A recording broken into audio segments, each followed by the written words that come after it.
What is up, internet? I'd like to welcome you guys back to the channel for another video. You guys already know who it is. It is the biggest bird on the block, FC, aka Fried Chicken. Today, I'm going to be talking about Star Citizen and the reasons why I enjoy the game and the reasons why I like it and why I think that you should probably hop in and check it out during its next free fly.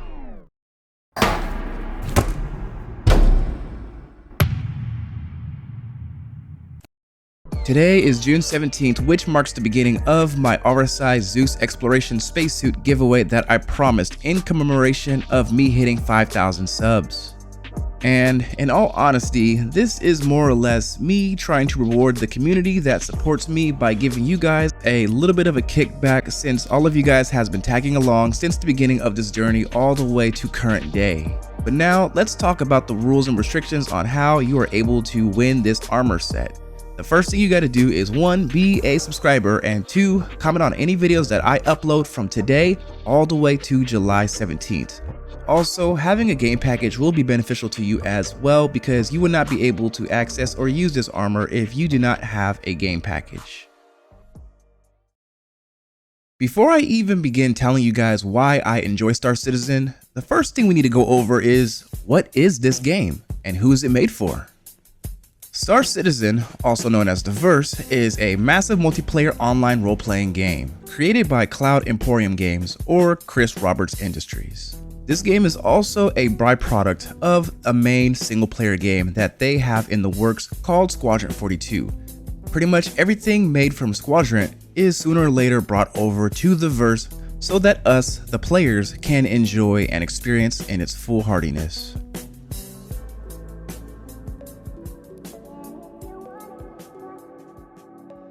The biggest bird in the verse has been backing this game since 2016. Back then, I was just like everybody else. I would hop on and off the game periodically whenever a new patch or content drop was hitting the verse. Like back then, I remember vividly playing the ICC missions over and over again. It was a nice little mission tree of 8 separate missions where at the end you'd have to fly to a really cool looking asteroid to activate a black box and fight a Vandal warrior. What you're looking at right now is some very old gameplay I recorded over on my other YouTube channel from years ago, way back in 2016, 2017. Even back in the day, this game had pulled me in. It was a lot of fun, just running missions and running into people. There was a lot of features that were in the game back then that I kind of wish was still in the game. For example, nameplates.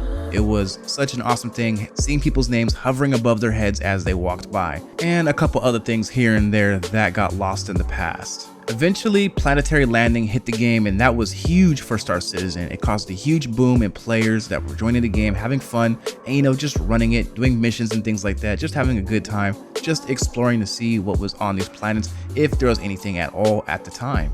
I started way back in 2.0 days, and then carried on when 3.0 dropped. It was just a whole different game. Everything was different, flight models was different, and it was just a whole different experience, and people loved it back then. Now, when it comes to me personally and the games that I enjoy, I don't play many MMORPG games. Majority of the games that I play today are single player games. In my opinion, a good single player game is just like a good book with engaging gameplay that will always bring me back. Star Citizen does kind of float in the same boat, mainly because I usually always play this game solo when I just want to go rip and tear and have a lot of fun. But then when it comes to playing with the homies, aka the Golden Rhinos, we do a lot of fun activities. Doing the Hawthorne Align of Mine events is excellent with the whole team of people, just goofing around, shooting each other, just having fun. Also, now that I dove into becoming a content creator and now supports the game, I absolutely have fun inviting randoms into my Discord, helping them achieve things that they can't gain. Either doing the contestant zones, doing the executive hangars, or trying to locate that rare pyrotechnic armor that they're just struggling with. Although the game is no longer the same game that it once was, I still enjoy all the content drops. There's always kind of something to do no matter what way you play the game. If you're someone who likes to play the game solo, likes to run things, run and gun kind of like me, or if you're someone who likes to play with a big group of friends, there's just always something. And that's what keeps on bringing me back. There's just always something to do. With the bugs included, it can make the game become a real fun time, kind of like back in the old school Battlefield 3 days, where the bugs kind of made the game. It's almost the same way for the current build of Star Citizen, depending which way you actually look at it. I've had several experiences in the game where I've had a really good belly laugh because the bugs were just absolutely hilarious, and I've had times where, you know, it made me frustrated just because things were not happening. You guys saw me during my live stream last week where I was trying to make my way through a door. I was doing everything legit. I had a key card and everything, but nothing was working. So I almost resorted to phasing through the door. Instead, the game decided to work last second before I did, and the keycard randomly spawned in my hand. Other than that, it's kind of hard to put down the game now these days just because I'm having so much fun with it, bugs and all. There's always going to be some frustration with the game because, you know, it's in alpha, it's still in development, but you must know what you're walking into and you must accept what you can and can't do in the verse. But now, let me talk directly to you, my viewers, or people who are potentially thinking about picking up a game package to play Star Citizen.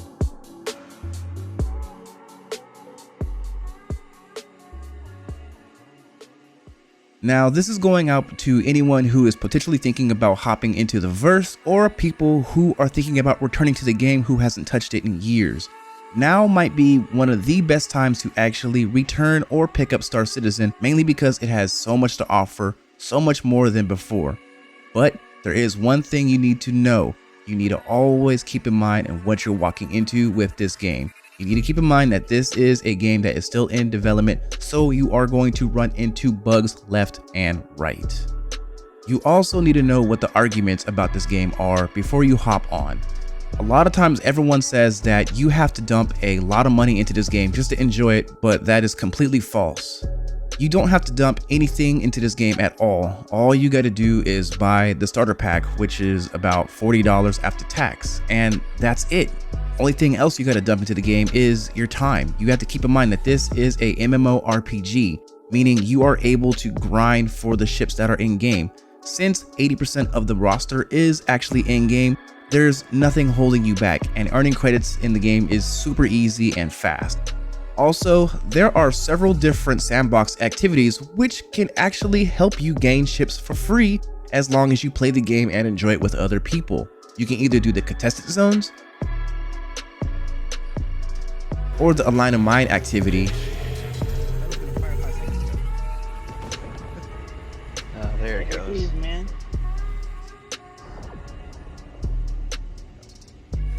And the upcoming Stormbreaker raid, where you have to fight an Apex Valakar worm to gather resources that may only be available in game. Now, some of these activities does require a team, but they are doable solo. It may require some work, but you can do it. If I can, you can. Now, I'm not sure if this is the reason why these events exist, but I do feel like that it's partially the reason. These activities exist in the verse to help players who don't wish to spend a lot of money on the game obtain ships that may cost an arm and a leg. I mean, you can get a free Polaris as long as you put in the time grinding those Wicklow favors. That is almost $1,000 ship. Very expensive, but obtainable. Also, the 890J, another capital class ship that is absolutely huge that you can gain from actually just playing the game and grinding. There are even a few limited run ships that you can't acquire anymore, only acquirable in-game by doing either contestant zones or doing the Wicklow favors. Also, there's more than one way to obtain all of these nice rewards and stuff. It's not all just FPS combat and ship combat. You can go out there and play the game how you want to play it. You can go out there and mine, you can go out there and salvage, and a bunch of other stuff as well too. CIG knows that the game is very FPS combat heavy, dogfighting heavy in order to gain some of these rewards, but you know, they've said it over and over that they're also trying to add ways where you can get the same rewards without having to do all the fighting for the people who don't actually like the fighting, because everyone plays the game a little different. Some people are mad crazy fighters, they run into the zones, guns blazing, they're taking everyone out, they're sharpshooters, they're doing what they got to do either on boots on the ground or in their ship. But then we have the people who just like to just go out into the asteroid belt and then ping around till they find some quantanium and mine it up. Pretty much what I'm trying to say is that there's fun to be had here, without even having to open up your wallet. That's the most important thing. And a game that you're able to play solo and actually enjoy and keep coming back to says a lot versus a game where you actually need people to play with. You can play this game solo and completely enjoy it and run it, or you can hop in with a lobby with friends and just do what you want to do and goof off and do whatever you want in the verse, run activities and stuff. There's so much you can do here. Now, when it comes to running this game, there are a few things that you must pay attention to. The very first thing, I cannot stress this enough, is have a good internet connection. For some reason, if you're running on Wi-Fi 3 or Wi-Fi 4, you're gonna have a horrible time.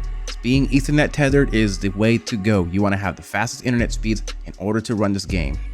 You don't need a powerful device to run Star Citizen. I ran it for years with a 2060, and I gave my old computer away to a friend of mine, and they're now running the game with the 2060 as well. He can run it at 1440p without too many issues or stuttering. Also, another thing if you plan on playing this game is to have a good amount of RAM. At least 32 gigs to 64 gigs of RAM will help you big time when running this game. But now let's just recap a little bit about what we talked about near the beginning, middle, and end. At the beginning, I told you guys what I enjoy about this game and what keeps on bringing it back. I've been playing it for years, 2016 to current day. Now I'm a content creator on it. I'm having a blast. I keep on coming back to it, and now I'm making great connections and friends who are either in the content creator space or not, just having fun with the game. And then I directed my attention to you, the viewers, trying to inform you guys why you should actually pick up this game and not believe what all the bad rumors and all the naysayers say about this game. You don't have to spend thousands of dollars to enjoy it. Just pick up a game package and then play it like any other MMORPG. Talk to the community while you're actually playing. You never know who is willing to send you credits or let you borrow their ship, or even teach you how to play new gameplay rules in order to get the ship that you desire. But at the end of the day, it's your money. You do what you want with it. If you think you have a powerful enough rig to run this game, which does not require a lot of power, then come on, hop onto the game and run it. There's a lot of fun to be had here, and it's your choice to do what you want to do. And boom, that is pretty much it. That is my video on why I love playing Star Citizen and why you should give it a chance if you're new or returning. This is a fun game. I enjoy it. I play it all the time. Even as a content creator, I do take time away from content creation to just play the game with the homies. Recently, me and the Golden Rhinos, we did the whole entire Align of Mine activity, which was a lot of fun. And then me and Goporo went into the PTU and we did the Valakar Worm. We tried doing that, did it live on stream. Even some of the people who were watching on stream decided to hop in while I was live and show us the ropes on what we had to do. It's a lot of fun. You can do so much with this game. You can enjoy it in so many different ways. There's nothing stopping anyone from playing it except for the naysayers. But you know, it is what it is. This game gets a lot of hate, but it's continuously pushing boundaries, and it's constantly making people who talk smack about the game look dumb because it keeps on proving people wrong. The haters kept on saying that server meshing was never gonna ever come. Guess what? We have it. They said the same thing about 4.0, never gonna drop. Guess what? We have it. Pyro, we have it. And then Squadron 42, which is a whole other single player campaign. People keep on saying that that's not gonna happen, but I believe it will. Any veteran Star Citizen player will tell you all you got to do is be patient, and we are patient players. We enjoy the game that is in front of us, and we will continue to enjoy it as long as things continue running smoothly for CIG. But I'd like to thank you guys for watching this video. I'm glad for anyone who made it this far into the video. I'd like for you guys to tell me down below what got you started playing, and if you guys are still playing the game and enjoying it, or are you guys just upset at the way how development has took a change in recent years. Let me know down below in the comments, but don't forget to rate, comment, and subscribe. Slap that like button because it really does help push me up in the algorithm so more eyes are able to see me. But you guys already know who it is. It is the biggest bird in the verse, FC, aka Fried Chicken. Big Bird out.